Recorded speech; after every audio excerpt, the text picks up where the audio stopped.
నుంచి ప్రారంభమయ్యే సమయానికి కూడా నేను చేసింది తప్పైతే మీరు చేసింది ఏంటి? మరి మీరు మిస్ వరల్డ్ కాంపిటీషన్ అని పెట్టారు, దానివల్ల ఉపయోగం ఏంటి? ఎన్ని పెట్టుబడులు వచ్చాయనే క్వశ్చన్ కూడా ఆయన రేస్ చేశారు. ప్రస్తుతానికి ఏసీబీ కార్యాలయంలో కేటీఆర్ విచారణ కొనసాగుతుంది. ఎక్స్క్లూజివ్ ఆర్టీవీ స్క్రీన్ పై చూస్తున్నారు. అది ముందుగా ఆయన ఏసీబీ కార్యాలయానికి బయలుదేరే ముందు హైదరాబాద్ కి సంబంధించిన బీఆర్ఎస్ పార్టీ నాయకులు జిల్లాల నుంచి తరలి వచ్చారు. క్షేత్రస్థాయిలోని కేటీఆర్ అభిమానులు, కేటీఆర్ బీఆర్ఎస్ పార్టీకి సంబంధించిన కార్యకర్తలు పెద్ద ఎత్తున తెలంగాణ భవన్ చేరుకున్నారు. తెలంగాణ భవన్ నుంచి ఏసీబీ కార్యాలయానికి వెళ్లారు ఆయన.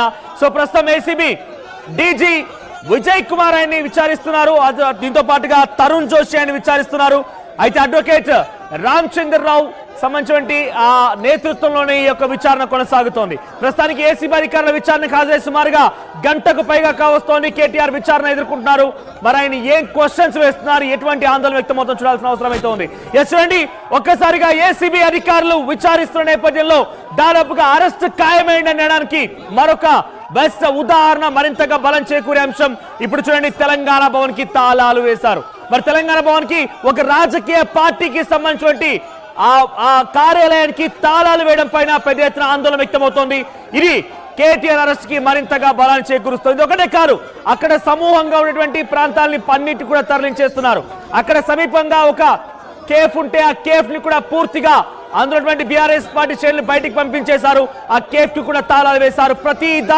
ప్రతి దాన్ని అక్కడి నుంచి తొలగించే ప్రయత్నమే కొనసాగుతోంది. ఏ ఒక్క సమూహాన్ని కూడా లేకుండా తొలగించే ప్రయత్నం కొనసాగుతుంది. హైదరాబాద్ లో ఒక రకంగా హై అలర్ట్ జారీ అయింది. పోలీసులు ఆ ఏసీబీ కార్యాలయానికి చుట్టినటువంటి సమూహాలని, తెలంగాణ భవన్ ని, ఆ తర్వాత కేఫ్ ని, ఇతరత్ర కార్యాలయం మొత్తాన్ని కూడా మూయించి వేస్తున్నారు. అక్కడి నుంచి బీఆర్ఎస్ పార్టీ నాయకులను తరలించి వేస్తున్నారు. ప్రతి ఒక్కరిపైన నిఘా కొనసాగుతోంది. ప్రజెంట్ ఏసీబీ విచారణకి జరగబట్టి సుమారుగా గంటన్నర సమయం కావస్తోంది. కేటీఆర్ విచారణ కొనసాగుతోంది. విజయ్ కుమార్ అండ్ తరుణ్ జోషి కేటీఆర్ ని విచారిస్తున్నారు. ఒకసారి ఫార్ములా ఈ రేస్ సంబంధించి వ్యవహారం గురించి ముందుగా మాట్లాడుకుందాం. ఆ తర్వాత డైరెక్ట్ గా అక్కడ ప్రతినిధులు అందుబాటులో ఉన్నారు.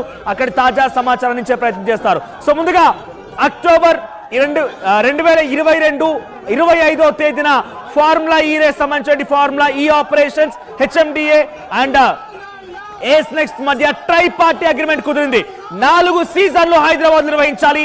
ఈ 4 సీజన్ల గాను ఇక్కడ నిర్వహించేందుకు అగ్రిమెంట్ కుదిరింది.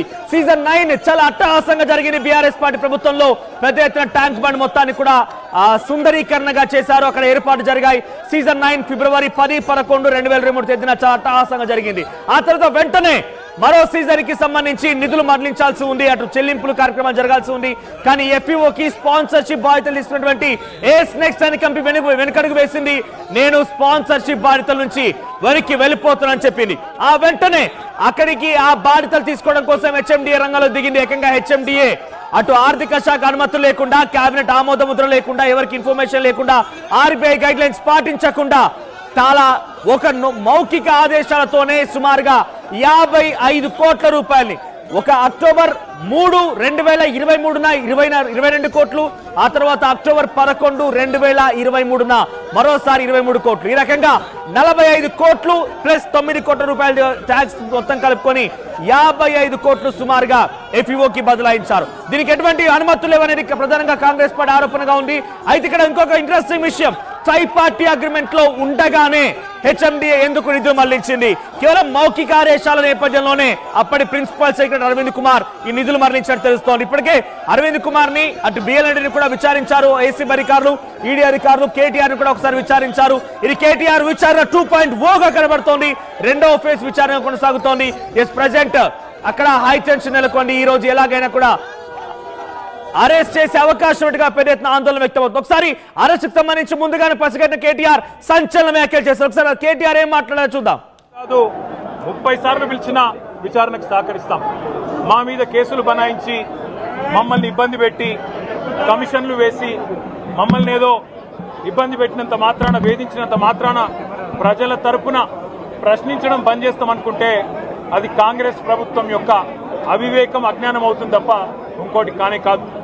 పెద్దలు కేసీఆర్ గారిని, పెద్దలు హరీష్ రావు గారిని కాళేశ్వరం కమిషన్ ముందు కూర్చోబెట్టి మీరు పైశాచికానందం పొందొచ్చు. ఇవాళ ఏసీబీ ముందుకి విచారణకు పిలిపించి కొంత మానసికంగా రాక్షసానందం పొందుతూ ఉండవచ్చు.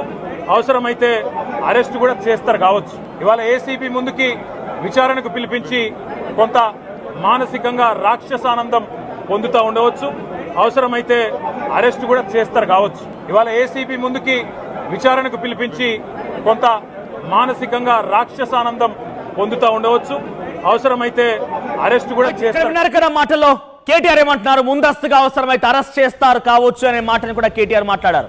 అంటే కేటీఆర్ ముందుగానే ఊహించారా ఈరోజు అరెస్ట్ జరగబోతోందా, దాని తాలూకా సిచ్యువేషన్ అంతా, దాని తాలూకా వాతావరణం అంతా కనబడుతోందా?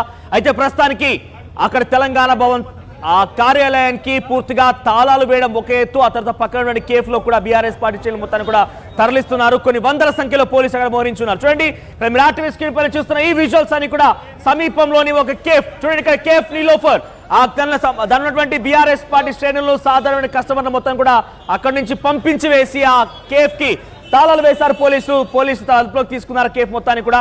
ఎస్, మరిన్ని అప్డేట్స్ తో ఏసీబీ కార్యాలయం దగ్గర నుంచి ప్రతినిధి పెట్రిషియా, తెలంగాణ భవన్ దగ్గర నుంచి ప్రతినిధి మధులు అందుబాటులో ఉన్నారు.